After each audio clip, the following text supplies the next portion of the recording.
আসসালামু আলাইকুম রহমতুল্লাহি আবরাকাতুহু। আমরা শুনছি এক নজরে কোরআন থেকে। আজকে আমরা শুনবো সূরা মরিয়মের অডিও বুক। আপনারা শুনছেন অডিও বুক বাংলা থেকে এক নজরে কোরআনের সূরা মরিয়মের অর্থ। আজকে আমরা দেখব সূরা মরিয়মের এক নজরে কোরআনে সূরা মরিয়মকে কিভাবে ব্যাখ্যা করা হয়েছে, অর্থাৎ সূরা মরিয়মের যে ব্যাখ্যা রয়েছে এক নজরে কোরআনে। ডক্টর মিজানুর রহমান আজহারির একটি বই হচ্ছে এক নজরে কোরআন। আর এক নজরে কোরআনে যেইভাবে সূরা মরিয়মকে সাজানো হয়েছে সেটাই আজকে ইনশাআল্লাহ সারসংক্ষেপগুলো আমরা পড়ার চেষ্টা করব। তো সকলকে অসংখ্য ধন্যবাদ। তো আমরা শুরু করছি সূরা মরিয়ম থেকে। তো সূরা মরিয়মের তারতিব বিন নুজুল, অর্থাৎ এক নজরে কোরআনে এখানে কয়েকটি সেগমেন্ট রয়েছে। যে তারতিব বিন নুজুল হচ্ছে নাজিলের ধারাবাহিকতা তথা কোন সূরার পর নাজিল হয়েছে সেটি আলোচনা। এটি ৪৪তম সূরা। এর আগে সূরা ফাতির ও পরে সূরা তোহা নাজিল হয়েছে, অর্থাৎ যখন কোরআন শরীফ নাজিল হয়েছিল সেটি হচ্ছে এটি। আর তারতিব ফিল মুসাক, অর্থাৎ বর্তমান কোরআন শরীফের যে বিন্যাস রয়েছে সে বিন্যাস অনুযায়ী এটি ১৯ নম্বর সূরা। এর আগে সূরা কাহফ এবং পরে সূরা তোহা নাজিল হয়েছে। তো এক নজরে কোরআনে সূরা মারিয়ামের এটি নবুয়তের ৫ম বছর এটি নাজিল হয়েছে। এতে সূরা নাম্বার হচ্ছে ১৯, আর এতে আয়াত রয়েছে ৯৮টি, আর এটি হচ্ছে মাক্কি সূরা। তো এই যে সূরা মারিয়ামের যে সূরাটি রয়েছে, সূরার যে অর্থ, নামের অর্থ, অর্থাৎ নামের যে রহস্যটি যদি আমরা দেখি, ঈসা আলাইহিস সালামের মায়ের নাম মারিয়াম। ঈসা আলাইহিস সালাম ও তার মা মরিয়ম এই ব্যাপারে ইহুদি ও খ্রিস্টানরা চরম বাড়াবাড়িতে লিপ্ত। এইদিকে ইহুদিরা তাদের ব্যাপারে অত্যন্ত বাজে কথা বলে, অন্যদিকে খ্রিস্টানরা তাদের ওপর ইলাহের মর্যাদা আরোপ করে। এই সূরার ১৬ থেকে ৩৮ এবং ৮৮ থেকে ৯৫ নম্বর আয়াতে মারিয়াম ও ঈসা আলাইহিস সালামের প্রকৃত পরিচয় ও মর্যাদা তুলে ধরা হয়েছে। সেখান থেকে এই সূরাটির নাম হচ্ছে সূরা মারিয়ম। তো এই যে সূরাটি রয়েছে, আর এই যে সূরাটির মেজর যে থিম, সূরা মারিয়ামের মেজর যে থিম সেটি যদি আমরা দেখি, মেজর থিম হচ্ছে জাকারিয়া ও ইয়াহিয়া আলাইহিস সালাম এর দোয়া কবুলের গল্প। আর ২ নম্বর হচ্ছে মারিয়াম আলাইহিস সালামের পরীক্ষা এবং ঈসা আলাইহিস সালামের বিস্ময়কর জন্ম ও মুজিজা।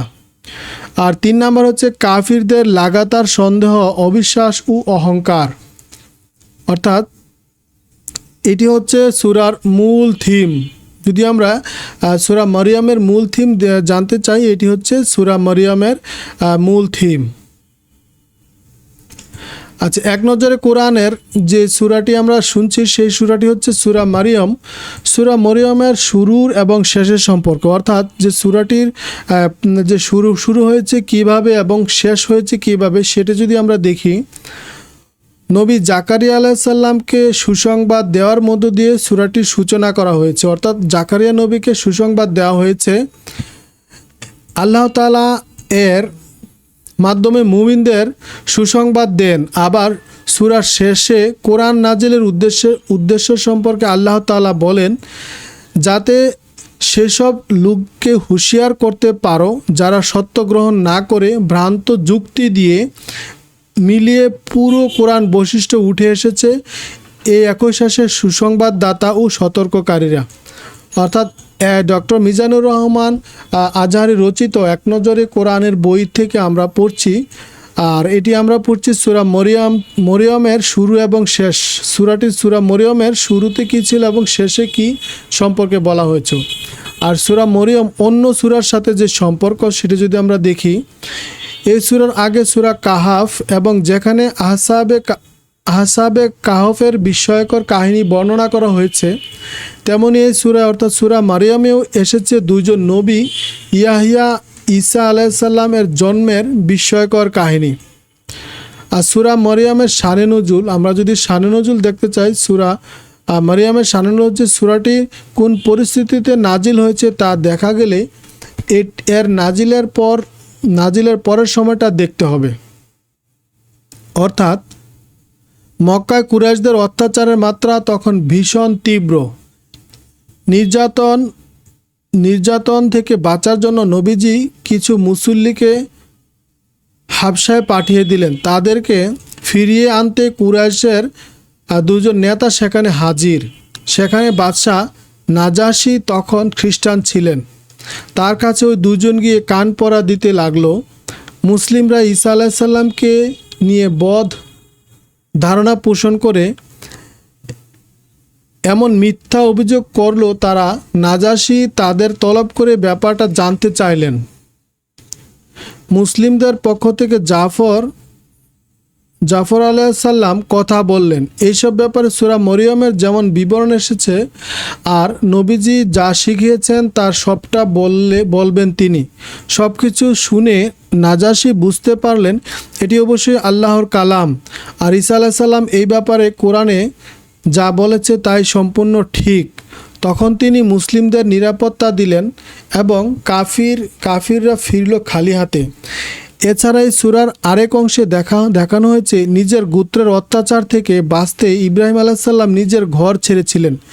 এই দুটো ঘটনাকে এক সুতোয় গাঁথলে বোঝা যায় ইব্রাহিম আলাইহিস সালামের মতো মুসলিমদেরও ঘর ছাড়বার ইঙ্গিত দেওয়া হয় এবং ঘর ছাড়বার পর নাজাশীর সামনে কি জবাব দিতে হবে তা শেখাতেই যেন কোরআন এই সূরাটি নাজিল হয়েছে। আর এটি বলা হয়েছে ইবনু হিশাম সিরাহ 1-334 নম্বর আয়াতে, আবু নুআইম ইয়াহতুল আউলিয়া 1-115 নম্বর আয়াতে। আমরা শুনছি এক নজরে কোরআন, ডক্টর মিজানুর রহমান আজারি রচিত এক নজরে যে কোরআন বইটি রয়েছে, এক নজরে কোরআনের বই থেকে। বইটি যেহেতু আমি পড়ছি তাই আপনাদেরকেও পড়ে শোনাচ্ছি। তো সূরা মরিয়মের সেগমেন্ট যেটি রয়েছে, অর্থাৎ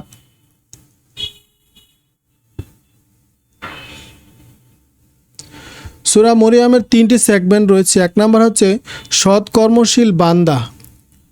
তো জাকারিয়া, ইয়াহইয়া, মারিয়াম, ঈসা, ইব্রাহিম, মুসা ও হারুন, ইসমাইল, ইদ্রিস আলাইহিস সালাম আল্লাহর সৎকর্মশীল বান্দাদের অন্তর্ভুক্ত।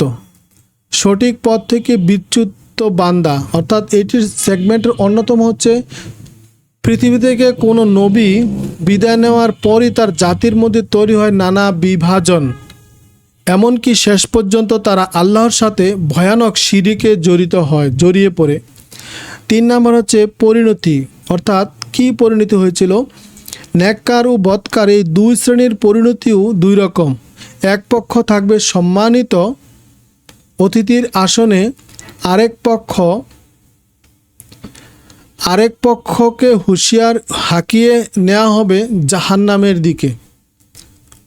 তো ফজিলত কি? আবদুল্লাহ ইবনু মাসউদ বলেন, নবী সূরা বনি ইসরাইল, কাহফ, মারিয়াম ও আম্বিয়া প্রথম দিকে নাজিল হওয়া অতি উত্তম সূরা। এগুলো আমাদের পুরো রক্ষিত সম্পদ। কজ অফ ইফেক্ট, অর্থাৎ কজ অফ ইফেক্ট কি? নেককারু আল্লাহর সন্তোষজনক সন্তানের জন্য আল্লাহর কাছে দোয়া করতে হবে, কারণ জাকারিয়া আলাইহিস সালাম এরকম দুয়ার বরকতে আল্লাহ তাকে ইয়াহইয়া আলাইহিস সালামের মতো সন্তান দান করেছিলেন। সূরা মরিয়মের গতিপথ, অর্থাৎ এর সেন্ট্রাল থিম এবং আল্লাহর ক্ষমতা সম্পর্কে যদি আমরা জানতে চাই, জাকারিয়া আলাইহিস সালামের দোয়া। নবী জাকারিয়া আলাইহিস সালাম আল্লাহর কাছে একটি পুত্র সন্তান চেয়ে দোয়া করেছিলেন। তখন তিনি ছিলেন বৃদ্ধ এবং তার স্ত্রী ছিল বন্ধ্যা। এমন অবস্থা আল্লাহর করুণায় তাদেরকে সন্তান দান করেন। ঈসা আলাইহিস সালামের বিস্ময়কর জন্ম। বাবা ছাড়াই জন্ম নেয় ঈসা আলাইহিস সালাম, তবে তার মা মারিয়াম ছিলেন নির্মল চরিত্রের অধিকারী। ঈসা আলাইহিস সালাম এর জন্ম ছিল আল্লাহর একটি মুজিজা। আল্লাহ যা চান তাই করতে পারেন। নবীদের আগমন ও উহির ভূমিকা। আদম আলাইহিস সালাম থেকে শুরু করে মুহাম্মদ সাল্লাল্লাহু আলাইহি সাল্লাম পর্যন্ত যত নবীকে আল্লাহ পৃথিবীতে পাঠিয়েছেন তারা সবাই আল্লাহর পক্ষ থেকে মানুষের মাঝে পৌঁছে দিয়েছে আসমানি পয়গাম এবং কাফিরদের প্রতি সতর্কতা। অর্থাৎ সূরার শেষ ভাগে পরকালের দৃশ্য ফুটিয়ে তোলা হয়েছে, এর মাধ্যমে কাফিরদেরকে করা হয়েছে হুঁশিয়ার। তো আমরা যদি সূরাটির শানে নজুল অর্থাৎ সূরা মারিয়ামের শানে নজুলটি আমরা যদি শুনতে চাই বা দেখতে চাই, এর ওভারভিউ হচ্ছে বৃদ্ধ অবস্থায় জাকারিয়া আলাইহিস সালামকে আল্লাহ সন্তান দান করেন, তার নাম রেখেছেন ইয়াহিয়া, পরে তিনি নবী হন। এ ছিল আয়াত 1 থেকে 15 নম্বরের শানে নজুল অর্থাৎ সারমর্ম। আর 16 থেকে 33 নম্বরের ওভারভিউ হচ্ছে মারিয়াম আলাইহিস সালামের চরিত্র ছিল উত্তম, তার ছেলে ঈসা আলাইহিস সালামের জন্ম ছিল বিস্ময়কর। ঈসা আলাইহিস সালামকে খ্রিস্টানরা বানিয়েছিল আল্লাহর সন্তান, এছাড়াও তাকে ঘিরে জড়িয়েছে জঘন্য শিরকে। এটি হচ্ছে 34 থেকে 40 নম্বর আয়াতের সারমর্ম। আর 41 থেকে 50 নম্বর আয়াতের সারমর্ম হচ্ছে সূরা মারিয়ামের শিরকের বিরোধিতা করায় নবী ইব্রাহিম আলাইহিস সালামকে তার জন্মদাতা পিতা দেশ ছাড়তে বাধ্য করে। মুসা, হারুন, ইব্রাহিম ও ইদ্রিস আলাইহিস সালাম এর ঘটনা উল্লেখ করা হয়েছে 51 থেকে 65 নম্বর আয়াতে। আমরা শুনছি এক নজরে কোরআন থেকে, এবং এক নজরে কোরআনের সূরা মারিয়ামকে যেভাবে বর্ণনা করা হয়েছে সংক্ষিপ্ত আকারে, সেটাই কিন্তু আমরা শুনছি।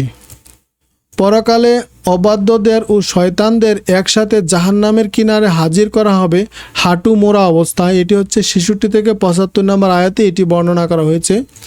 সঠিক পথে চললে ভালো কাজ করার সুযোগ বাড়িয়ে দেওয়া হয়, আর ভ্রান্ত চিন্তার দরুন শাস্তির পরিমাণ বৃদ্ধি পায়।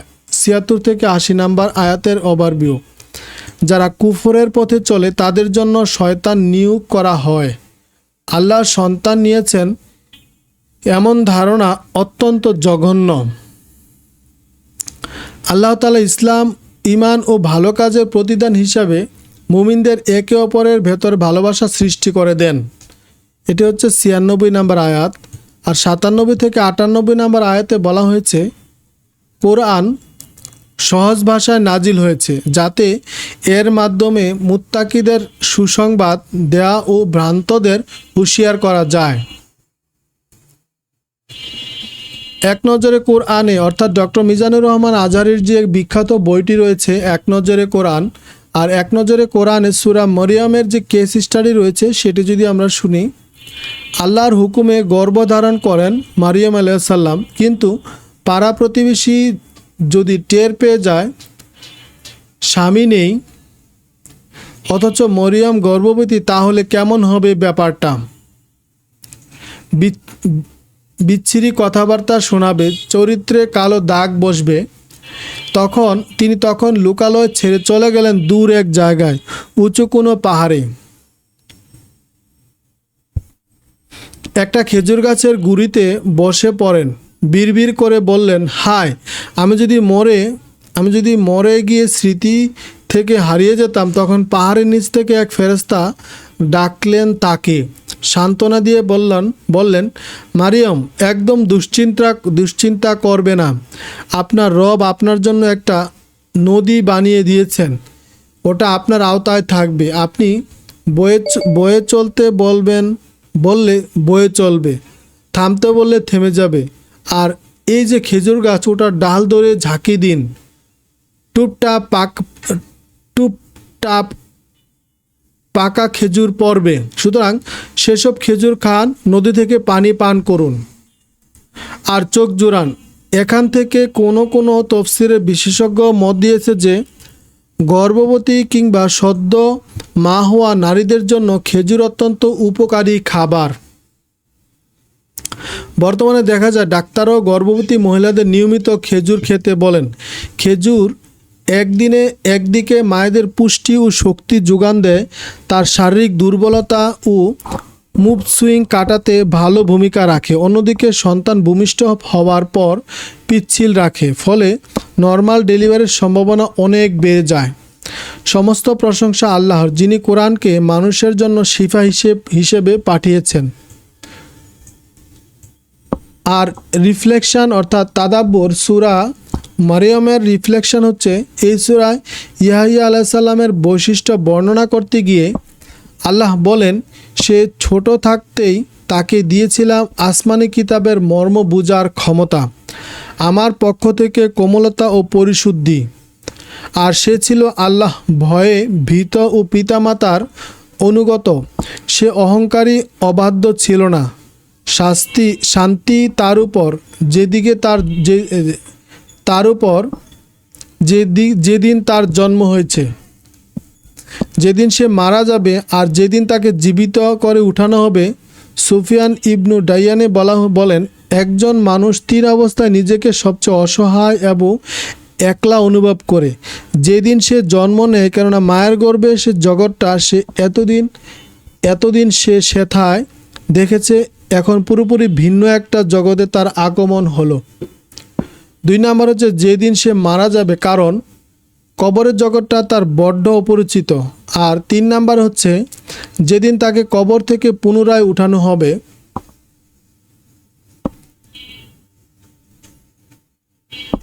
সেদিন নিজেকে সে আবিষ্কার করবে কোটি কোটি জনতার ভেতরে, কিন্তু হায়, কেউ কারোর সাথে কথা বলছে না, তাকাচ্ছে না। তো এই 3টি করুণ মুহূর্তের ব্যাপারে আল্লাহ তাআলা ইয়াহিয়া আলাইহিস সালামকে অভয় দিয়েছেন। সুতরাং দু চোখ বুজে একটু